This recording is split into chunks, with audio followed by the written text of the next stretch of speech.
So sniping is not the easiest thing in Cold War, but this video is going to make it as easy as it possibly can be for you guys to keep those kills going and get those all-important rank ups while mixing in a bit of sniping there in League play. Hello everybody and welcome back to the channel. My name is Invin. Today I'm going to be bringing you guys a guide on how to snipe in Cold War League play. Now if you are new to the channel, make sure you hit that subscribe button down below, pushing very close to that 300 subs, so your support will be much appreciated. And if you do enjoy this video, don't forget to drop a like down below and let me know in the comments what your favourite sniper class is at the moment. Now I'm going to jump into this video. I'm going to show you guys some classes as well as some setups that I use for these guns and overkill classes, things like that, and then I'm going to give you some advice on how to use the snipers the best in League play specifically, because this is definitely different to public matches. And then I'm going to give you a few tips and tricks on how to play each game mode with a sniper successfully. So if you do want to go ahead and extend this beyond S&D, which a lot of people snipe in anyway, but if you want to extend this to Hardpoint and Control as well, I've got a few tips in which you guys will be able to use to make sure that you're keeping your kills and your SPM up and ideally get those rank ups quicker in League play, so stay tuned. So the first thing to mention is the fact that the League play public matches are difficult to snipe in. The XM4 is a thing in these matches, connection is a thing in these matches, so there's lots of variables that can make sniping very difficult. But one advantage of sniping in these matches is that sniping is a very quick kill. If you hit an enemy with the bullet, they are going to drop, and therefore you're going to get that kill very quickly. You are going to be able to get an advantage over many players when they're using ARs or SMGs, because you're going to be able to get that kill quickly. If you hit that shot, then that's good. The way I would recommend playing a sniper is, if you're feeling your accuracy is on point that day, then whip out the sniper and try and give it a go with it. It's definitely worth it and definitely a lot of fun, as well as looking very cool when you get those kills with it and clutch up the rounds, particularly on S&D when it's a final kill cam and you've got the sniper on there. Now you'll see from the gameplay a lot of these kills are in S&D, as this is definitely the optimal mode to snipe in, and I usually run an Overkill class which I'll give to you guys in just a moment. But you can snipe in Control very well as well, because obviously the team lives are a factor in Control, which means that the more kills you get, you can win the game by just getting those kills, and that is really useful to then have a super long range sniper. And again, an Overkill class is really good because you can snipe and then defend the point with like an SMG or an AR if you want to as well, which is really helpful. So definitely viable, and even in Hardpoint to some extent if you want to play further back, although Hardpoint is better to be on the objective, so maybe sniping is not quite the thing you want to be doing, but you can do it if you want to, and I'll show you guys the builds on how to do that as well. So moving into classes here, the first class I have for you guys is an LC10 Overkill class. So obviously you're going to want Lawbreaker on this. I then run the perks Tac Mask and Flat Jacket, because with Lawbreaker you are able to run two perks of the same variation, so I get rid of Scavenger or anything like that. Particularly for S&D you don't need it, but when you're sniping you've got more than enough bullets to go on a solid kill streak. Plus you've got a secondary weapon with that Lawbreaker there, so you're probably going to be pretty good for ammunition. You can always steal a gun if you need to off the floor as well. So I run the LW3 Tundra and I run the LC10 as Overkill. I've got the Semtex, the stun grenade and the trophy system on there as well. So on the LW3 I am using the rapid fire barrel just to get those shots off a little bit quicker. I'm using the Infiltrator grip. This gives us shooting move speed, aim walking move speed if you do need to adjust those angles when you aim in, and obviously movement speed in general as well, which is really nice for the sniper. It allows you to get into funny positions to be able to pick off those enemies that they're not going to be expecting you to be in, which is really useful. I then run the 7-round mag. Now you don't necessarily need this, as there is only 4 enemy players on their team, but particularly if you're playing a respawn game mode, or just in case you don't want to ever have to reload the gun in S&D, it is definitely worth taking. And I just like having that extra bullet there just in case you can try and pre-fire someone and you miss, or you just generally miss a shot. It does happen from time to time. You've always got that backup ammunition there. I like to throw that one on. If you don't want that one, you alternatively could run a laser if you wanted to. Then run the airborne elastic wrap. And to finish it off there, the Raider pad. This gives me the sprint to fire time and the aim walking movement speed, along with the airborne elastic wrap there, giving me the most ADS speed increase possible, so the fastest zoom in with this gun, which is really pivotal.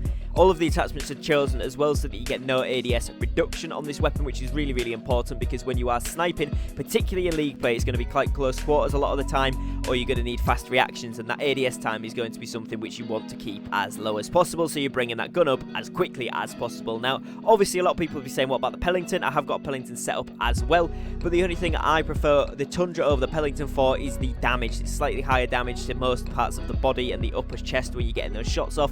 You're more likely to get the kill with the Tundra. It's like 98% effective, something like that, so it's definitely worth it for the damage if you use this build, because it's an extremely fast ADS, and a lot of the time you're going to be pre-aiming where the enemies kind of are anyway, so it's not going to be all about quick scoping. So you should be okay for the most part. I will then give you guys the LC10 setup I run the Lawbreaker class with this one for, just so you've got an idea of how to run these S&D classes. So this one I run the Rifled Barrel, the SFOD Speed Grip, the Vandal Speed Loader, the Airborne Elastic Wrap, and no stock. This gives a very good sprint to fire time, which is really, really good, because it means if you are pulling this weapon out, it's probably going to be close quarters. You're going to want to bring that weapon up quickly, manage to get the flanks off, and just finish those enemies up quickly, like a little cleanup squad there. But obviously you've got the sniper for the majority of your kills there as well, which is really good, because it just means this class is very versatile. Now you see in the clips that I use both of these weapons very regularly, but the sniper is obviously the main focus. So obviously that's got the movement speed on there as well, just in case you are traveling with this weapon, because if you're traveling to get a kill, then you're going to want it to be quick and agile, as well as obviously being able to swap to that SMG if you want to as well. So I also run a Pelington class. On the Pelington I run the Reinforced Barrel, the SFOD Speed Grip Underbarrel, the 7-round mag, the Airborne Elastic Wrap, and the Raider stock to finish it off there. So it's actually very, very similar to the setup for the LW3, and I'm going to show you another LW3 setup which I use with the AK47U, as I believe this to be the best S&D class in the game. And it's exactly the same setup on the LW3, so exactly the same one as I've just showed you on the class before this, but then the AK74U is slightly different, so I will give you guys a setup for that one as well. So I use the 9.3 extended barrel, the Spetsnaz speed grip, the taped mags, the GRU elastic wrap, and the KGB skeletal stock. Now this just gives the gun a lot of mobility, and it's really, really good for pushing things like control points, so if you're going to use the Sniper Overkill class and control, but absolutely excellent for S&D, because the AK47U has quite a lot of range in itself. If you do want to swap for those close quarters engagements and then someone pops up further away, this weapon is going to be absolutely ideal for all sorts of situations. Now, your main thing is going to be your timing and knowledge of the maps, so knowing where people are going to be. That's going to give you the best advantage while you're trying to snipe in a league play, because you're going to be able to pre-look at those areas. When you've got your crosshairs, not ADS'd, but when you've got your crosshairs up on your screen, the crosshair should be chest to head level and around where the enemies are going to be, so kind of pre-aiming with your crosshair, and then as soon as you see someone, you aim in, shoot, and you should be able to get the kills very, very quickly. And again, this comes with experience and knowledge, but certain maps have certain places. So for example, on Garrison, if you're spawning outside at the tank's end of the map, you're going to run through lights off the bat to the B position on control, and you know that people are going to be top caution, or they're going to be pushing close left for that jump up ledge. So both of those positions should be pre-aimed, as well as someone potentially pushing from the vent zone there, so you can look out for that as well. Vice versa, if you're pushing from the caution side, you're going to be up top there, you're going to know that they're going to push from down below you down to the right to get that jump up kill, to the left on the vents section, and of course in lights opposite where the point is there to defend it. So it's just about picking up where these positions are going to be and making sure that you're going to pre-aim them to give you the best chance of getting those kills. Now, one really good tip for S&D if you're going to snipe is to get aggressive from time to time. Not every single round and not every single game, but if you're feeling that your accuracy is on point, particularly on checkmate, this has been successful for me. Rushing the middle of the plane with a sniper, switching to that sniper just before you get to the middle there, pushing it out and peeking the angle, you can usually get 1 or 2 kills straight off the bat of the round, which is really, really helpful for the team. Even if you just get that one first pick, you're already a man up in S&D, and that's super useful, but it's a really, really good position, and not a lot of enemies suspect you to rush the plane with a sniper. So if you can get a few of these aggressive plays knocked out on a few maps, so you know where you're going to rush and the angle you're going to peek, and you know roughly what the enemies will peek if they're going to be there, this is going to be a great thing to give your team the advantage, and very, very good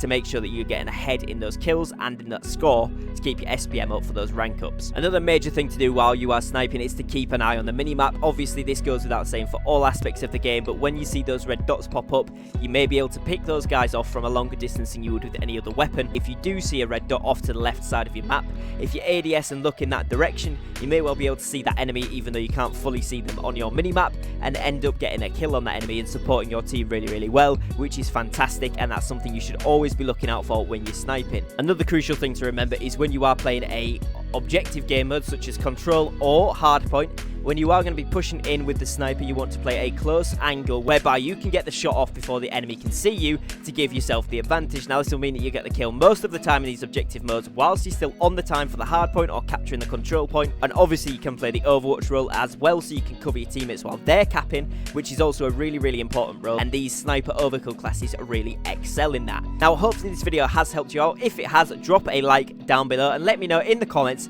What is your favourite sniper setup at the moment? Is it for Control? Is it for Hardpoint? Is it for S&D? And what guns do you use? Do you use Lawbreaker? Do you just use the Sniper? Let me know what's going on down below. If you are new to the channel, like I said before, make sure you do drop that subscribe. We're pushing for 300 subs, so your support will be much appreciated.